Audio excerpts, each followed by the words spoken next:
소용없죠.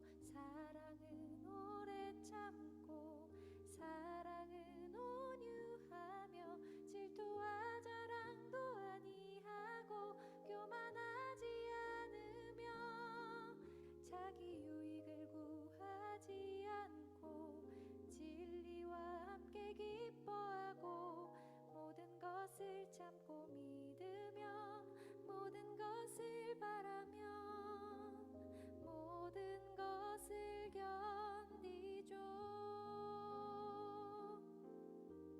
사랑은 오래 참고 사랑은 온유하며 질투와 자랑도 아니하고 교만하지 않으며 자기 유익을 구하지 않고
안녕하세요. 신호식입니다.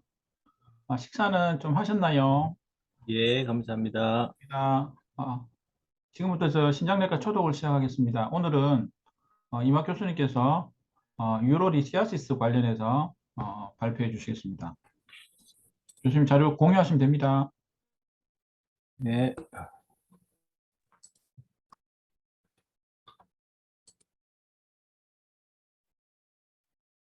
어, 어,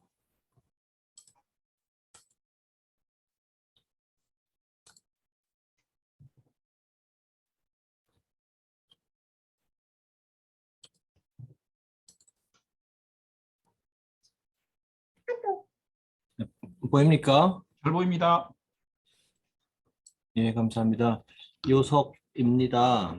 요석은 우리 관심이 프라이머리 인터레스가 그렇게 많지는 않고 연수 강좌 같은 걸 해도 보통 이제 한 세션 들어가고 그것도 이제 비뇨기과 선생님한테 부탁하는 경우도 상당히 있고 그렇습니다.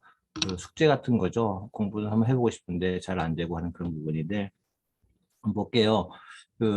미국 신장학회에서 가이드라인을 언제 냈나 봤더니 메디컬 트리트먼트는 2014년 이후로는 없고 서지컬 가이드라인도 2016년 이후로는 아직 없습니다. 볼까요?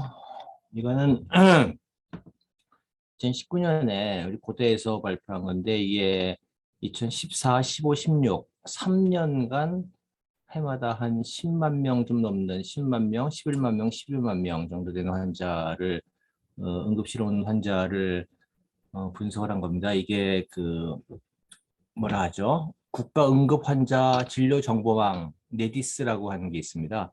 그 우리나라 국민들이 80, 98, 99%가 전부 다 이게 의료보험이 있으니까 명실공히 우리나라 응급실에 요속으로 왔던 사람들을 거의 전부 다 자료가 수집되었다 해도 과언이 아니죠. 굉장히 신빙성 있는 자료인데 보시면 언제 주로 응급실에 오게 되느냐 하는 겁니다. 아침에 한 7시 무렵에 옆구리를 부여잡고 이렇게 오게 되고 또 좀 늦은 저녁 시간에 이렇게 오게 되는 것이고 생각해보니까 저도 몇 년 전에 요속이 한 번 있었던 것 같아요. 응급실에 아침에 출근할 때 응급실에 와서 CT를 찍었는데 고사에 빠지고 없더라고요. 네. 그리고 계절별로는 8월 중입니다. 가장 더울 때 많이 생기죠. 아마 유린 볼륨이 줄어드는 것과 관계가 있다고 설명을 하고 있고요. 이거는 2018년에 나온 애뉴얼 인시던스인데 남자가 여자보다 한 1.5배 이상 많죠. 해마다 조금씩 증가하고 있는 것 같습니다. 돌의 컴포지션은 압도적으로 칼슘 옥살레이트가 한 80% 가까이 되고 칼슘 포스페이트가 한 15%, 그다음에 요산석, 시스틴 스톤, 스트루바이 스톤, 기타 돌들이 되겠습니다. 컴포지션 에이지 섹스와 관련한 재미있는 것들이 있습니다. 보시면 이건 남자고 이건 여자인데 CJ슨에 한 리포트인데 남자가 압도적으로 이건 이제 에이지 그룹에 따른 것이고 보시 잠깐만요. 요건 남자고 요건 여자예요. 남자는 이제 역시 그 젊은 남자 한 20, 30, 40대 제일 많고 점차 감소하는 것이고 여자는 보면 비슷한 것 같지만 여자가 가임 밑에 확 올라갔다 좀 떨어지는 것 같습니다. 그러니까 일생에 한 20대, 30대 그때는 이제 남자와 스톤 생성이 비슷한 것 같다는 얘기가 있습니다. 이건 전부 다인데 나이가 들면 들수록 칼슘 옥살레이트 스톤 감소하고 칼슘 포스페이트 스톤 감소하는 반면에 유릭 애시드 스톤하고 스트루바이 스톤 조금 증가하는 추세를 보입니다. 보시면 여자가 증가하는 것 때문에 칼슘 옥살레이트 스톤이 포스페이트 스톤이 20, 30대 때 좀 늘어나는 거 기억해 주시고요. 그다음에 이제 리스크 팩터는 잘 아시는 내용들인데 한번 그냥 음미하면서 지나가 보도록 하겠습니다. 유린 볼륨이 적을 때 잘 생기고 유린에 칼슘이 많이 배설될 때 당연하겠죠. 그다음에 오줌에 옥살레이트 배설이 많을 때 유린 pH가 높으면 칼슘 포스페이트 스톤이 잘 생기고, 그다음에 유린의 시트레이트는 그 유명한 그 요석 억제인자죠. 이게 감소할 경우에 주로 잘 생긴다. 해부학적으로는 머더리 스펀지 키드니가 있거나 홀슈 키드니가 있거나 그럼 돌 잘 생기고 잘 걸리고, 그다음에 다이어트. 물을 적게 마시면 당연히 오줌이 농축이 되기 때문에 잘 생길 것이고, 다이어트리 칼슘을 안 먹으면 좀 이따 또 나오는데 돌이 잘 생기고, 그다음에 옥살레이트 많은 음식들 먹었을 경우에, 그다음에 포타슘을 적게 먹을 경우에, 이때 이것만 보면은 이제 과일 같은 거 좀 더 먹어야 되겠다는 그런 얘기가 되겠고, 짜게 먹는 사람 당연히 칼슘 로스가 많아지고 하니까 녀석이 잘 생기겠고, 그다음에 달달한 거 너무 좋아 계속 습관적으로 먹는 사람들, 수크로스나 프룩토스 이런 거 많이 먹는 사람들 오줌에 돌이 잘 생긴다. 그다음에 파이테이트가 낮을 경우에 비타민 C를 또 메가 테라피 하는 사람들도 있죠. 그런 사람들한테 잘 생긴다고 되어 있고요. 그다음에 이제 다른 메디컬 컨디션으로는 하이퍼파라사이로디즘, 가우트, 심한 비만, 당뇨병, 특히 RTA 타입 1인 경우에 잘 생기고, 이제 요 세 가지 IBD나 숏바울이나 말업소옵션인 경우에 또는 바리아틱 서저리를 받은 경우에 스톤이 잘 생긴다고 되어 있는데, 메커니즘은 뭐 이게 말옵소시엄 스테이트인 경우에 이제 프리 패티애시드가 루멘에 증가하면서 하는데, 이 패티애시드가 칼슘하고 달라붙는 거하고 옥살레이트하고 달라붙는 그 파워가 칼슘하고 더 많이 붙는데요. 그럼 이제 상대적으로 옥살레이트가 맞을 거 아닙니까, 장관에. 그러면 이제 옥살레이트하고 바이리시드하고 붙어서 옥살레이트 그 업소옵션이 증가하기 때문에 유린으로 옥살레이트 배설이 늘어난다 하기 때문에 그 장관 내 이제 패티애시드가 늘면 그 옥살레이트 스톤이 잘 생긴다는 것으로 설명을 하고 있습니다. 그리고 associated condition 한번 쭉 볼게요. 카보닉 안하이드레이즈 인히비터 뭐 잘 안 쓰지만 다이목스 이런 거 있겠고, 스테로이드, 락사티브, 그다음에 이뇨제, 특히 퓨로스마이드, 이거 퓨로스마이드 어딕터들 있죠. 이 사람들은 뭐 거의 almost always 우리나라 클래시피케이션이 있습니다. 그다음에 안티바이럴 이런 아시클로버 이런 것들, 그다음에 일반 항생제, 세프트리악손, 시프로, 그다음에 TS 같은 약들, 에페드린. 이게 펠바메이트가 뭔 약인가 찾아봤더니 엔티컨벌서트인데 거의 안 쓴답니다. 그 A 플라스틱 아니면 리버 페일러가 가끔 올 수 있기 때문에 거의 안 쓰고 우리나라 약전에는 등록이 안 돼 있어요, 보니까. 그다음에 마그네슘 트리실리케이트, 이거는 제산제로 쓰이는 것이고, 그다음에 트리암테렌 이런 것들이 있습니다. 요 어퍼 패널에 있는 것들은 메타볼릭 애브노멀리티 있는 것들, 이건 크리스탈 포메이션을 주로 하는 것들, 그런 두 가지 카테고리입니다. 칼슘 옥살레이트가 칼슘 배설이 많아지면 스톤이 잘 생기는 건 물론 당연한 일인데, 그 기준점을 얼마로 보느냐는 이제 근거이기도 한데요. 하루에 200mg 이상이 나오면 스톤이 좀 잘 생기는 것 같다 하는 얘기가 있고, 자, 그래서 이제 다이어트에 대한 얘기를 짧게 하겠습니다. 옥살레이트가 많은 음식을 섭취하면 유리나리 옥살레이트가 늘기 때문에 물론 주의해야 되는데, 뭐 시금치를 뭐 얼마나 많이 먹겠습니까? 시금치, 루바브는 우리나라에 가끔 이제 고급 뭐 델리카테슨 같은데 가면 루바브 케이크 있어요. 이파리는 안 먹는데요. 지금 이파리 옥살레이트가 많기 때문에 이파리 다 버린답니다, 서양 사람들. 그리고 줄기만 먹는답니다. 이파리는 물론 파랗고 초록색이고 줄기는 붉은색이에요. 그래서 루바브 케이크 같은 걸 사면 약간 붉은 게 좀 들어 있습니다.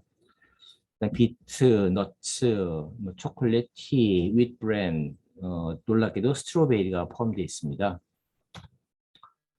그다음에 이제 칼슘을 옛날에는 우리 PK 때만 해도 뭐 스톤 있는 사람들 뭐 우유 먹고 시금치 먹고 그러면은 뭐 환자를 막 윽박지르고 그래 했던 것 같아요, 기억에.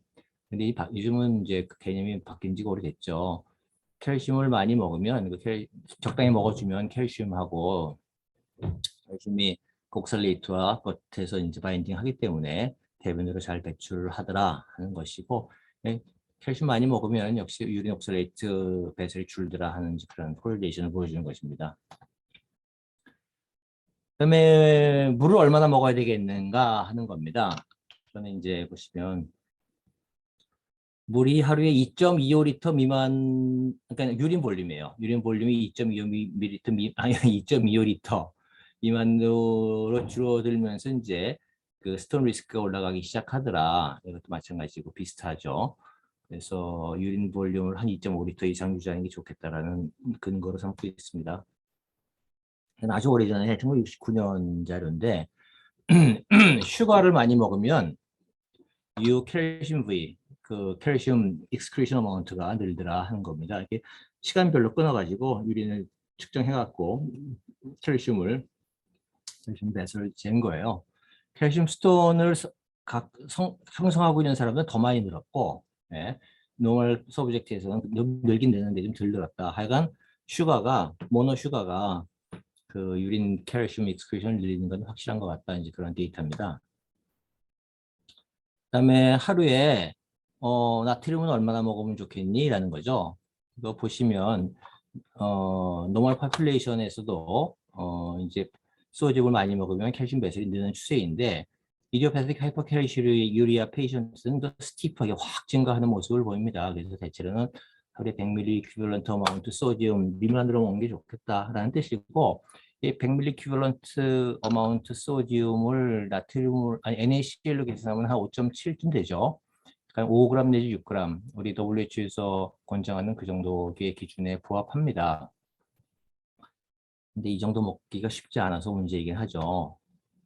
그래서 이런 데이터들 있잖아요. 여기 밑에 링크 보시면 이게 이제 유니버시티 오브 시카고에 이 프레드릭 코라는 분이 이제 이 일을 평생 해오셨나 봐요.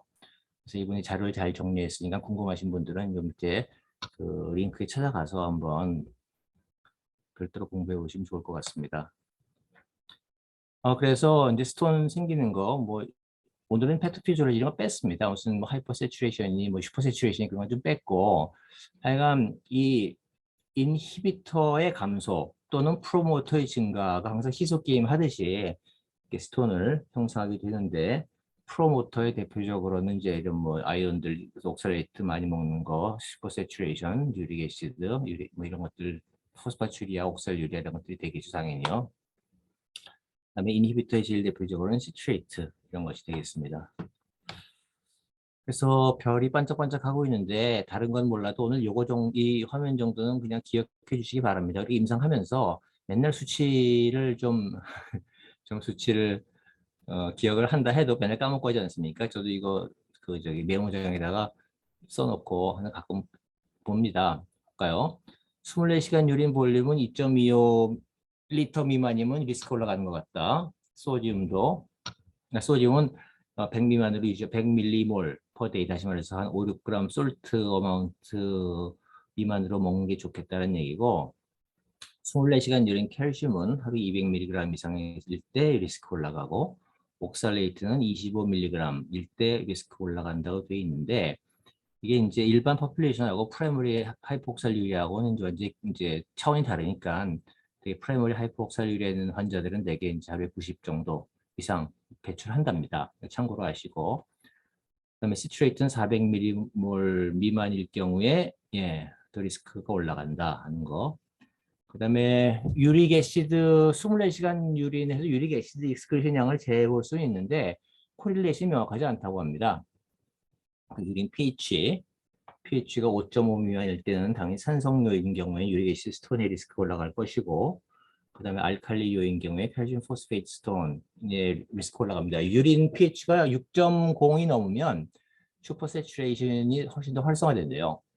그래서 알칼린 유린 때 칼슘 포스페이트 스톤 리스크가 올라간다. 그럼 칼슘 옥살레이트 스톤은 어떨까요? 전통적으로는 칼슘 옥살레이트 스톤은 pH와 관련이 별로 없는 것 같다고 알려져 있긴 한데 근래에 좀 리포트를 찾아봤더니 그래도 산성요인 경우에 좀 더 잘 생기는 것 같다. 그런 리포트들이 몇 개 있었습니다. 참고하시고 하버드 그 보드 리뷰하는 그 선생님 얘기할 때 보니까는 뭐 인디펜던트 하긴 하다고 얘기를 하는 것 같더라고요. 자, 그래서 우리 병원에서 이제 검체를 쭉 보시면 이거 제 약속에 있는 걸 불러왔는데 할 수 있는 건 거의 다 있습니다. 기본적인 일렉트로라이트와 시트레이트도 있고 옥살레이트도 측정할 수 있어요. 그래서 이제 2014년에 아까 말씀드린 대로 메디컬 매니지먼트는 14년에, 그다음에 서지컬 매니지먼트 2016년에 미국 신장학회에서 가이드라인을 내놨는데, 2014년 가이드라인을 보시면 몇 페이지 안 됩니다. 실제로 뭐 서론하고 레퍼런스 빼면 그 가이드라인 스테이트먼트 그것만 보면은 4페이지 반밖에 안 되고 가이드라인도 27개인가 밖에 없습니다. 그래서 역시 서전인가 그런 생각하면서 요거 내가 뭘 잘못 찾았나 싶은데 맞더라고요. 2016년 요거 서지컬 요 가이드라인은 뭐 지금 양이 되는 한 50페이지쯤 되는 그런 가이드라인이고요. 예. 아이고, 밀렸네요. 그래서 그거를 몇 개만 좀 보겠습니다. 가이드라인 짧게. 너무나 당연한 얘기인데, 스톤 있는 사람들, 메디컬, 그 다음에 다이어터리 히스토리, 그 다음에 케미스트리, 그리고 유린 애널리시스 꼭 해야 되겠죠. 그 다음에 이제 하이퍼파라사이즘의 가능성이 있으니까 스톤 있는 사람들은 이제 PTH를 꼭 재라. 그 다음에 가능하면 스톤 애널리시스를 한 번은 꼭 해봐야 되겠니? 그런 얘기고. 너무도 당연한 얘기지만 4번 이미징 스터디를 꼭 해라. 그 다음에 플루이드 인테이크를 한 2.5리터 이상 유지하는 게 좋겠다라고 가이드라인에 나와 있습니다. 아까 2.25 미만이면 리스크 올라간다 했죠. 그리고 소디움 리스트릭션 해라. 그다음에 칼슘은 다이어트리 칼슘은 하루에 1000에서 1200 정도로 제한하는 게 좋겠다 하는 것이고,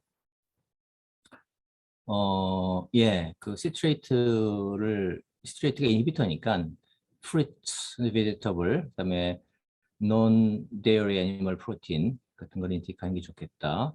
그리고 또 너무나 당연한 얘기지만 환자를 카운셀, 먹는 거 어떻게 먹고 있는지 잘 의사나 또 다이어티션이 카운셀 해야 되겠다 하는 당연한 얘기고요. 그 다음에 유린 캘슘이 높은 사람, 이런 사람들한테 사이자이드 다이레틱스를 줄 수 있겠다. 그리고 또 역시 그런 칼슘 스톤 잘 생기는 사람, 시트레이트 레벨 낮은 사람한테 포타슘 시트레이트를 약을 먹이게 되겠죠. 그 다음에 또 재밌는 거는 칼슘 옥살레이트 스톤 환자인데도 알로퓨린이 도움이 된답니다. 하이퍼유리코슈릭 스테이트에서 이게 알로퓨리놀이 그 리스크를 낮춘다는 증거가 있기 때문에 쓰는 것이 좋다고 권고 사항이고, 스탠다드 에비던스 스트렝스 B네요. 그다음에 리커런트 칼슘 스톤 있을 때 사이자이드와 and or 시트레이트, 포타슘 시트레이트를 주는 게 좋겠다라고 합니다. 근데 시트레이트 이게 자꾸 나오는, 아니 사이자이드 이게 자꾸 나오는데 왜 사이자이드를 칼슘 스톤에 줄 수 있겠니 하는 메커니즘입니다. 이제 디스탈 컨볼루티드 튜블 자, 컨볼루티드 튜블에서 볼게요. 이제 뭐 잘 아시는 바와 같이 NaCl 코트랜스포터를 이제 억제하죠, 사이자이드가. 그럼 당연히 이제 세포 내에 소디움 농도가 낮아질 것이고, 그러면 이제 비즈레트럴 멤브레인은 소디움 캘슘 익스체인지에서 매개돼서 세포 내 칼슘의 저하가 생기게 될 것이고, 그래서 결국은 그 루미널 멤브레인, 루벤 사이드에 있는 그 캘슘 채널을 통한 디퓨전이 촉진돼 가지고 결국은 유린에 칼슘이 줄어든다 하는 이야기가 있습니다. 그리고 이제 그 사이즈에 또 고유한 또 것들, 그 하이포칼세미아를 아니죠, 하이포나트리움, 디스탈리프론으로 이제 솔트 앤 워터 딜리버리가 많아지면서 하이포칼레믹 메타볼릭 알칼리시스가 오는 것도 너무 기본적인 얘기겠습니다. 가이드라인 조금만 더 볼게요. AU의 가이드라인. 유리게시 스톤, 시스타인 스톤일 때 pH를 높여가지고 시츄에이트를 먹여서 pH를 높여서 유린 pH를 높여서 예방할 수 있겠다. 그 다음에 알로퓨리놀은 유리게시 스톤 환자한테 퍼스트 라인으로 루틴으로 주는 것은 권장하지 않는다라고 되어 있습니다. 그 다음에 24시간 유린 컬렉션 해서 스터디를 1년에 한 번은 최소한 해보는 게 좋겠다라고 공고하고 있고, 스톤 어널리시스가 가능하면 그래도 한 번 해봐라 하는 이야기입니다. 그래서 가이드라인 여기서 마치고 이제 치료에 관한 얘기를 좀 하겠습니다. 어전트 테라피, 서지컬리 어전트한 경우는 주로 이제 옵스트럭션과 인펙션이 같이 있는 경우는 당연히 응급 상황이죠. 그래서 BCM 같은 걸 주로 하게 되죠. 그다음에 또 응급 상황은 바이레트럴, 유레트럴 스톤 또는 싱글 키드니인데 옵스트럭션이 발생한 경우, 이제 그럴 경우에 다 금방 아주 순식간에 코박 기능이 감소될 테니까 응급 상황이라는 뜻이고, 신장 기능이 빨리 감소되는 경우, 그다음에 uncontrolled pain, persistent nausea and vomiting 이런 것이 있을 때 urgent 컨디션이라 하겠습니다. 이제 MET, Medical Expulsive Therapy라고 부르는 것입니다. 약으로 써서 이게 좀 빨리 보세요. 이게 스톤인데 유리터에 걸려 있으면 그거 빼려고 이제 유리터가 이제 엄청 이제 용을 쓰겠죠. 그러면 스페즘이 오면서 엄청 아프고 그냥 거의 기절할 정도로 아프게 되는데, 쓸 수 있는 약들이 이제 알파 블로커, 탐슬러신 같은 대표적인 약이 있겠고, 칼슘 채널 블로커도 쓴답니다. 니페디핀 같은 걸 주로 쓰는데, 어느 것이 슈피리어 하냐, 그 뭐 얘기가 몇 개 있는데 비슷한 얘기가 있고, 대체로는 탐슬러신이 슈피리어 하다고 되어 있더라고요. 주로 이제 인디케이션은 특히 디스탈 유리터에 있는 10mm 직경 미만인 환자들한테 이런 약을 처방해서 MET 치료를 해서 배출을 빨리 촉진시키도록 하는 치료를 하는 게 좋겠다라고 하는 것이고, 밑에 있죠. 10mm 미만인 경우에 uncomplicated ureteral stone, 10mm 미만인 경우에 should offer the observation 먼저 관찰을 하는데, 특히 디스탈 유리터에 있는 스톤인 경우에는 알파 블로커로 이런 탐수로치가 써가지고 should be offered라고 돼 있어요. 스테이트가 돼 있고 strong recommendation이네요. 그럼 asymptomatic renal stone인 경우입니다.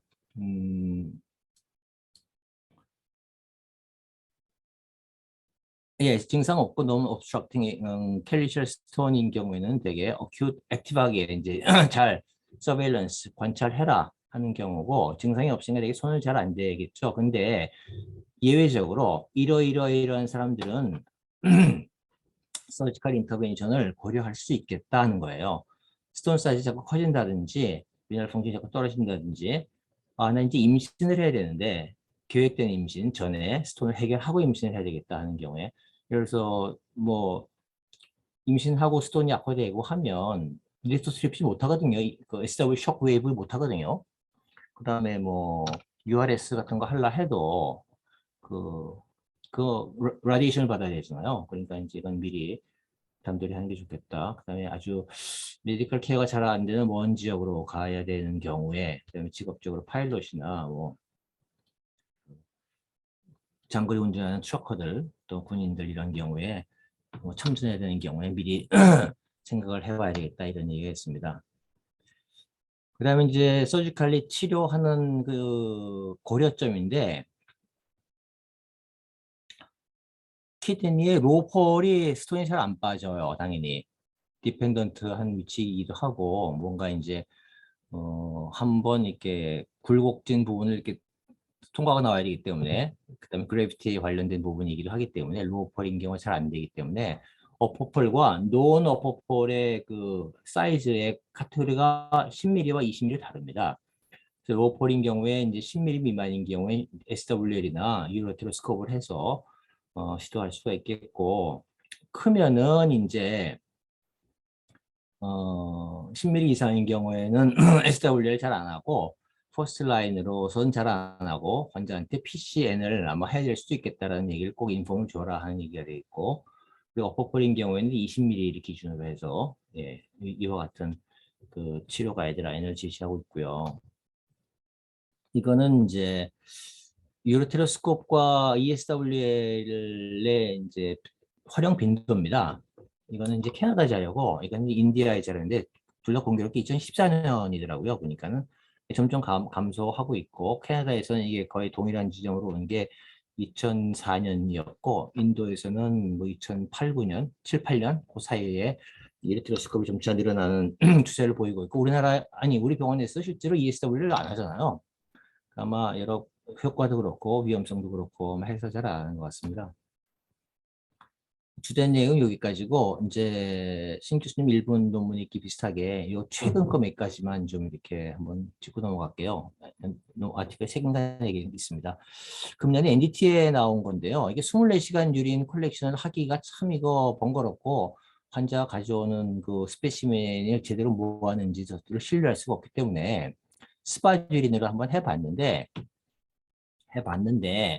이 코릴레이션이 뭐 그다지 좋지는 않습니다. 그래서 스파듀린이 24시간을 대체하기는 뭐 쉽지 않은 것 같다 아직은. 하지만 유리나리 크레아티닌을 같이 보조자료로 이용해서 PCR 같이 해서 하면 유용하지 않을까라고 제시하는 이제 NDT의 금년 이제 제안이 있었고요.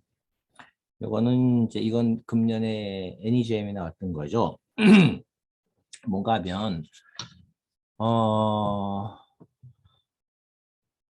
예를 들어서 이제 어떤 옵스트럭션을 만드는 예를 들어서 스톤이 있다 칩시다. 그런데 뭐 저기 위에 조그만 거 하나 또 있어요. 어떤 반대편에 또 하나 있어요. 작은 거. 그건 별로 문제가 되지 않아서 보통은 이제 작은 것들은 관찰하는데 이거 조금 증상을 만들지 않는 스톤 또는 작은 스톤 이거를 두는 게 좋겠냐 저것까지 제거해야 되겠느냐 이제 그런 이제 궁금증이 생기는 거죠. 그래서 75명 환자를 절반으로 나눠갖고 컨트롤 그룹은 그냥 원래 할 치료 없고만 하는 사람들이고 트리트먼트 그룹은 다 빼낸 그러니까 자살한 것도 다 빼낸 거예요.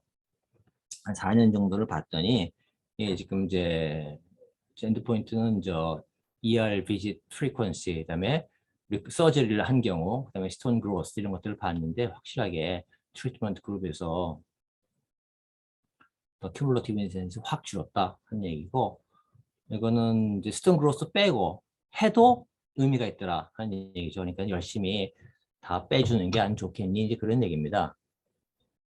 평균 작은 거 제거하는데 걸린 시간이 25분 정도에 불과했답니다. 그래서 해주는 김에 다 빼주는 게 좋겠다라는 NEJM의 금년 NEJM의 얘기입니다. 그다음에 오큐페이셔널 키드니 스톤입니다. 이거는 재작년에 나온 건데 어떤 직군에 잘 생기냐? 간호사, 택시기사, 오줌 잘 참는 사람들이 아는 거예요, 결국은. 그다음에 이제 핫 템퍼레처 있는 사람들, 철강 노동자, 운동선수.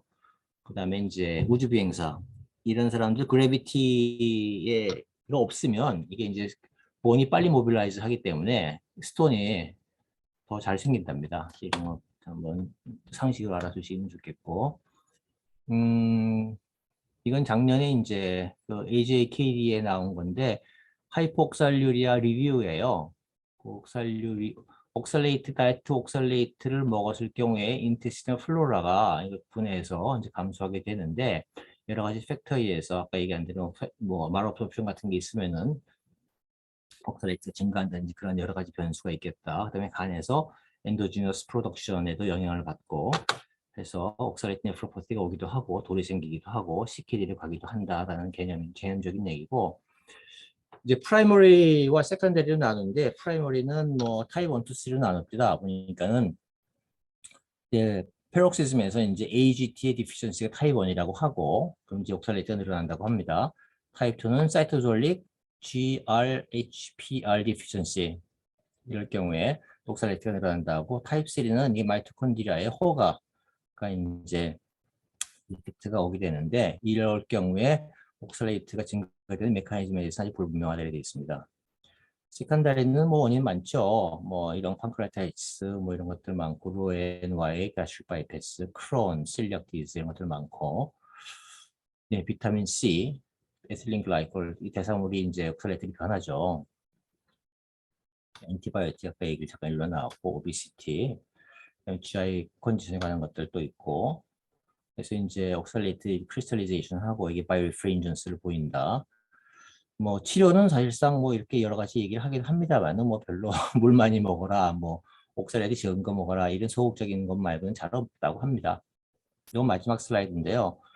그 남자가 더 많고 여자는 또 일생에 또 가임기들이 많고 한 것에 대한 설명을 하려 하는데 아직은 잘 모른답니다. 그래서 그 일부 설명을 하는 것 중에 이제 엔드로제닉 리셉터에서 이제 이런 진들 액티베이션을 하게 되면은 이게 튜뷸러 에피텔리얼 셀이 이제 아포토시스를 진행해가지고 결국 이 스팟에서 클래시피케이션이 진행하고 할 것 아닌가, 이제 그런 이야기. 또 이런 패스트웨이를 통해서 키드니 셀 인주리가 뭐 오는 것 아니냐, 또는 이거는 또 보면은 요거 에스트로겐은 안드로겐은 오히려 이 저 매크로페이지 리크루트먼트 크리스탈리제이션을 오히려 줄인다고 돼 있어요. 그래서 종합적으로는 이런 그림을 보이고 아무튼 섹스 호르몬들이 관련한 어떤 것을 관련하는 것 같은데 아직 그다지 명확하게 설명하는 것 같지는 않습니다. 예, 발표는 여기까지고요. 뭐 질문이나 코멘트 말씀 부탁드립니다. 네, 교수님 감사합니다. 혈석 관련해서 위험인자라든지 그분이 잘 정리해 주셔서 감사드립니다. 개인적으로는 직접 경험한 사람으로 일단은 그 아까 수술이 필요한 경우가 이제 통증인데 통증의 강도는 책에 보면은 산통, 그다음에 지비스톤이라는 통증, 그다음에 분만 지비스톤, 그다음에 요로 결석이 있는데 일 등을 다투게 하는데 요로 결석이 제가 봐서 제일 센 것 같습니다. 그냥 거의 그대로 말씀드리면 책상에 앉아 있다가 연구실에서 그대로 오른쪽으로 쓰러졌습니다. 정지 상태로 그대로 넘어지면서 아마 제 기억에 양정옥 선생님 그 펠로 할 때인데 넘어지면서 다행히 휴대폰이 가까이 있어서 연락을 했지 꼼짝을 못 합니다. 그 통증은 대단했고 다행히 그때 우리 또 훌륭하신 그 김택상 교수님께서 저를 보자마자 수술하자 했다가 좀 이따 ESW 한번 해보자 해가 다행히 자연 배출이 됐었고 근데 내용 중에 제일 기억나는 게 역시 수분 섭취가 참 어려운 것 같습니다. 저도 최소한 2리터 이상 마시라는데 실제로 보면 굉장히 양이 1리터 마시는 것도 쉽지 않은 것 같습니다. 그래서 수분 섭취가 굉장히 중요한 것 같고 그 다음 또 하나가 저도 좀 주의해야 되는데 요즘은 좀 줄긴 했는데 달달한 거 좋아하는 거 짭짤하게 먹는 이 시기에 관련돼서 거의 제가 다 걸리더라고요. 그래서 김택상 교수, 신 교수 몇 년 안에 또 온다 뭐 이렇게 워닝을 받고 열심히 물을 마셨는데 오늘 보면서 역시 환자들한테 교육할 때도 수분 섭취랑 그다음에 단 거, 그다음에 그 저염식 교육에 대해서 좀 특히 필요할 것 같습니다. 아까 그 옥살레이트 스톤 같은 경우 특이했던 게 그 스트로베리가 또 포함되어 있어서 굉장히 좀 인상이 있었고 예 그랬습니다. 혹시 정인성 교수님 혹시 뭐 코멘트나 저는 그 비뇨기과에서 진단을 못해서 그 신장내과 문제라고 해서 보냈는데 이제 제가 스톤을 진단한 경우 두 환자를 한번 이야기를 해볼까요? 최근에 있었는데 네. 한 명은 본과 4학년 학생이었는데 그 제가 그 소변을 봐도 갈색요였어요. 그런데 이 학생이 이제 이게 유리너리 스톤이 좀 유레트럴 스톤이 어려운 경우가 하여튼 통증이 없으면 어려운 것 같아요. 그래서 이제 비뇨기과에서 그 비뇨기과로 환자가 먼저 갔는데 이제 그쪽에서 갈색요고 그다음에 그냥 그 간단한 초음파에서 특별한 게 없어갖고 저한테 보냈더라고요. 근데 이제 랩을 했는데 칼슘이 조금 높은 거예요. 10.5인가? 이렇게. 그래서 이제 그러면은 PTH 한번 검사해 보고 다른 랩 나올 때 한번 다시 와라. 이렇게 이야기를 했었거든요. 근데 일주일 상간에 이제 여기 왔다 갔다 하면서도 경과를 물어보고 이랬는데 갈색요가 또 중간에 또 나왔다는 거예요. 약하지만. 그래서 이 느낌이 이거는 그 글로메룰러 오리진이 아닌 것 같다. 이렇게 해서 이제 CT를 찍었더니 스톤이 나왔더라고요. 그다음에 그래서 이제 갈색요라고 했을 때 무조건 글로메룰러 오리진 이거는 아닐 수 있다라는 거. 그다음에 만약에 진짜 글로메룰러 오리진의 갈색요면 그 하나의 원인이 되는 에피소드가 딱 끝나면 깨끗해져야 되는데 이렇게 리커하는 게 조금 핵심 포인트였던 것 같고 한 환자는 그 마이크로스코픽 헤마츄리아로 비뇨기과를 1년을 다닌 거예요. 근데 이제 WBC가 간간히 계속 나오니까 그 비뇨기과에서 크로닉 시스타이티스로 계속 약을 준 거예요. 1년 동안. 그래가지고 이제 환자가 알아서 왔더라고요. 이게 자꾸 낫지 않는 것 같은데, 혹시 신장 문제냐? 이렇게. 그래서 이제 제가 봤을 때는 이제 헤마추리아도 있으면서 요단백도 같이 조금씩 있어가지고 그 환자를 이제 바이옵시를 했거든요. 바이옵시를 했는데 특별한 게 안 나왔어요. 근데 이제 요단백이 한 500, 600 이렇게 나오니까 그냥 ARB를 주면서 이제 경과를 보고 있었는데 몇 달 지나가지고 환자가 그 오른쪽 옆구리가 조금 우리한 통증이 조금 느껴지는 것 같은데 방송을 보니까 요즘 췌장암에 대해서 이야기를 너무 많이 해서 자기 두렵다는 거예요. 그래가지고 저도 그때 환자가 그 WBC가 계속 나오는 게 유린해서 너무 좀 찝찝하고 요단백도 없을 때는 너무 없고 있을 때는 있고 이런 식으로 프록츄레이션이 너무 심해가지고 우리 과잉 진료 한번 하자 이래가지고 CT를 찍었더니 레날 펠비스에 한 2cm짜리 돌이 있는 거예요. 그래서 이게 유리너리 스톤이 페인이 없을 때 참 진단이 어려울 수 있는 질환이구나 하는 것을 최근에 그 두 증례로 경험을 했었습니다. 교수님 참 감사합니다. 역시 그 진단은 신장내까지 해야 될 것 같습니다. 아까 전에 뭐 과잉 진료 하셨는데 저 같은 경우는 요즘 그 CT가 그 실제로 레디에이션도 적고 그다음에 특히 non-contrast 같은 경우는 그냥 말만 하면 바로 찍어주거든요. 가격 물어보니까 그게 초음파보다 훨씬 싸고 그래서 저 같은 경우 돌이 약간 의심이 되면 그냥 필요하면 당일이라도 내려서 바로 찍을 수 있어서 CT 찍는 거는 뭐 이게 레디에이션 저도 걱정 조금 되지만 예전만큼 많이 줄어서 한번 바로 찍는 것도 충분히 고려할 만한 것으로 과잉 진료는 저는 전혀 아니라고 생각합니다. 그리고 한 가지만 뭐 구체적인 논문 자료는 잘 못 찾아봤는데요. 그 우리나라에서 골다공증 관심이 많아지면서 비타민 D를 IM으로 특히 로컬에서 이제 IM으로 이제 좀 과하게 주는 바람에 칼슘이 뭐 항상 늘 높게 유지하고 돌이 좀 더 많이 생기는 거 아니냐 이제 그런 일이 좀 있긴 있습니다. 혹시 경험들이 어떠신가요? 교수님 바이타민 D 주사는 아니었고 저희 지금 파라사이로 그 수술했나 저희 갑상선외과 다니는 환자였는데 그런 사람들은 돌 많죠. 뭐 예, 퀴트레. 환자는 결로 입원하게 된 게 소변량이 줄면서 어큐 키드니 인절이가 왔습니다. 오고 그때 아마 뉴트리언트 바이타민 D를 용량이 뭐 정상 비슷하게 어퍼로미트 해서 많이 복용하고 있지는 않았었고 그런데 환자 칼슘 레벨이 한 14, 15 막 오르면서 보니까 결국은 바이타민 D 인톡시케이션 아마 왔었던 걸로 추정이 되고 칼슘 높아지고 뭐 탈수도 되고 해서 AK가 왔던 걸로 생각이 되고 특히 뉴트리언트 바이타민 D 먹는 환자들 중에 특히 콩팥 기능이 조금 감소되어 있는 환자들 같은 경우는 이게 바이타민 D 인톡시케이션 같은 경우는 한번 이게 해결되려 하면 2, 3주 이상 걸려서 그런 환자들은 특별히 좀 잘 칼슘 레벨도 잘 보고 해야 될 것 같습니다.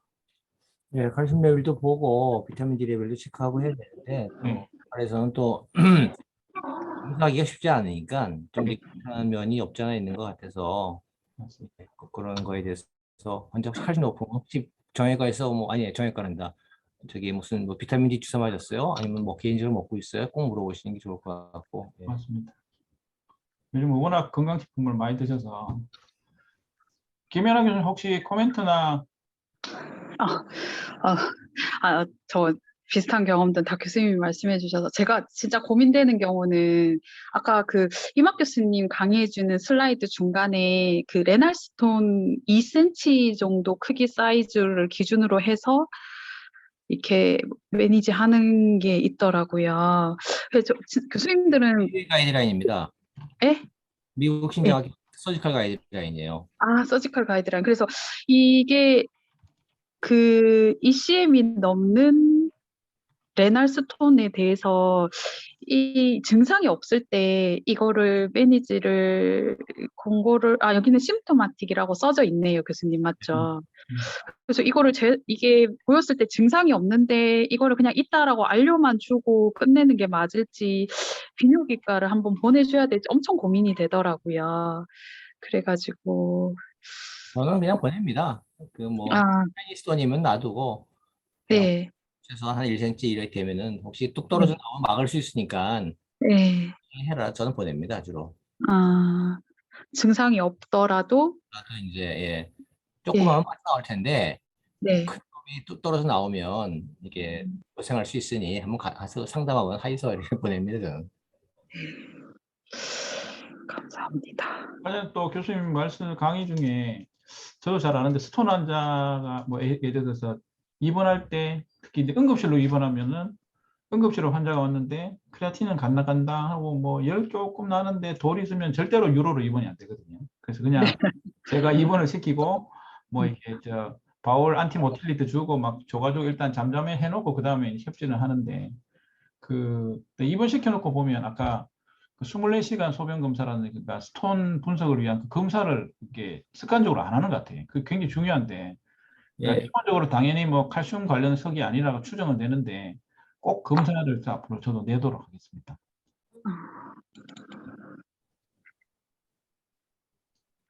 이제 보시면 네. 이 보면 이제 그냥 일반 일렉트로라이트나 이제 프로틴은 그 무방부제인데 이게 옥살레이트는 이제 아세틱 애시드 넣어야 되는 거거든요. 네네. 음, 아마 같은 날 체크가 안 되고 한번 수거를 더 해야 될 거로 알고 있습니다. 음, 근데 해보면 예. 이게 의미가 있는지 없는지 잘 모르겠고 저도 이제 가끔 해보는데 이제 이렇게 열심히는 안 하고 이제 주로 칼슘은 하죠. 200ml 넘는지 스톤 잘 생긴 사람 200ml 넘는지 한번 보고 넘으면 이제 사이즈아이드 어쩌다 주는 경우도 있고 안 주는 경우도 있고 그렇습니다. 음, 오늘 의외로 그 비뇨기과에서도 돌에 대해서 관심이 크게 없는 것 같습니다. 보니까. 없어요. 예, 예, 예. 없어서. 아까 잘 모르는데 우리 병원 지금 그 ESW를 안 하는 거예요. 잘 몰라서. 합니다, 교수님. 하는데 하는데. 그 원래 강수환 교수님이 주로 하셨었고요. 그랬구나. 네, 그러니까 어떻게 생기든 다 광수환 교수님 쪽으로 환자분을 보내게끔 조절을 했었는데 지금 요즘은 또 광수환 교수님 연수가셔 놓으니까 그렇게 많이 안 하는 것 같습니다. 그러니까 수술을 하거나 뭐 이런 거는 좀 진행을 하는 것 같고요. 알겠습니다. 조원태 스님한테 보내시랍니다. 감사합니다. 감사합니다. 그리고 올드에이지는 또 요즘 워낙 아스피린이나 플라백스 이런 거 먹는 사람들이 많아가지고 ESW를 하기도 자기도 좀 뭐 마음이 편치 않을 거예요 아마. 음, 할까 음. 봐.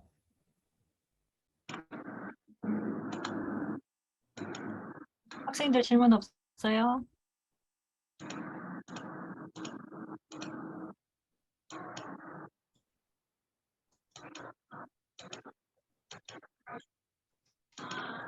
네, 질문이 따로 없으시네요.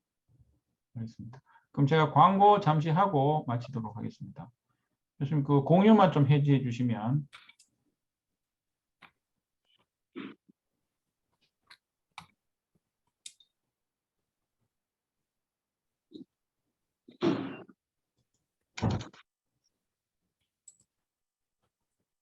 네, 감사합니다.